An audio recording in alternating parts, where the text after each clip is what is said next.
A lot of people sometimes think London's a gray and rainy, foggy city, but it's not. It's a city that's vibrant, it's full of color and culture and life and excitement.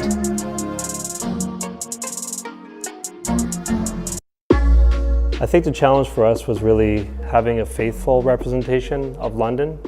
It is a very intimidating city. It has practically every form of architecture from history, many layers of culture. London is amazing. I'd only been there once when I was quite a bit younger, but for the game, we did a research trip there for a couple of weeks, a huge team of us on the ground, photographing interviews, like behind closed doors access, all kinds of stuff. We got to see so much amazing stuff. So we start from the foundation of London's heritage, its prestige, the specific areas and their diversity.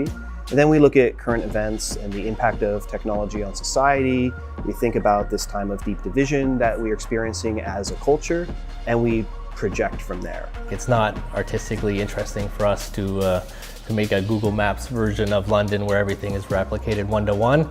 We want to take out the less interesting bits and compress things down and make sure we're including all the most awesome things, the things we like, and also leaving some room for us to inject new stuff into that world as well. So we have hundreds of existing landmarks that we've reproduced with some of our own flair and spin on them, but we've also injected hundreds of new things into that world as well, things that people have never seen before that I think they'll be really exciting to explore and discover.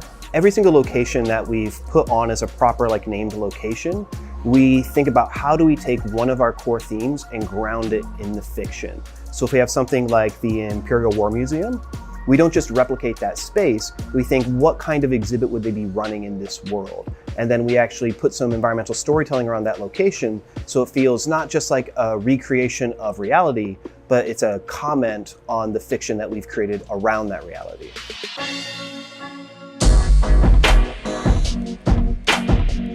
It's really about understanding the echo chamber that London really is.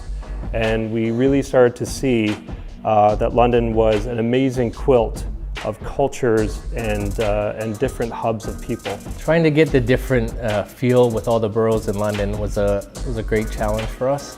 We have actually 8 distinct boroughs within our world, and it's really important that we try to give each one a unique sense of personality and flavor and visual identity. That was the thing that was very striking for us was, being in the city of London, walking through, where the Gherkin is and these huge, beautiful, architectural works, skyscrapers, and all of the money and affluence, and seeing the, the dragons on the posts with the red and gold paint on them, and wow, it's so beautiful. And literally, you take 3 steps and you're in Shoreditch, and there's, street art on the wall, East Snowdon, and there's and it was almost like you could see the march of the city of London, reclaiming pieces of Shoreditch as it sort of grows eastward. And it was very striking. We spent a bunch of time in Brixton and Lambeth and in Westminster and Chelsea. So absolutely seeing all of these different neighborhoods and cultures, it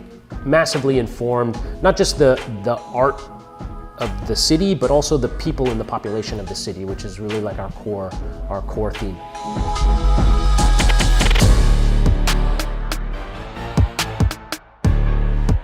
It was really important for us to have a diverse cultural representation of London.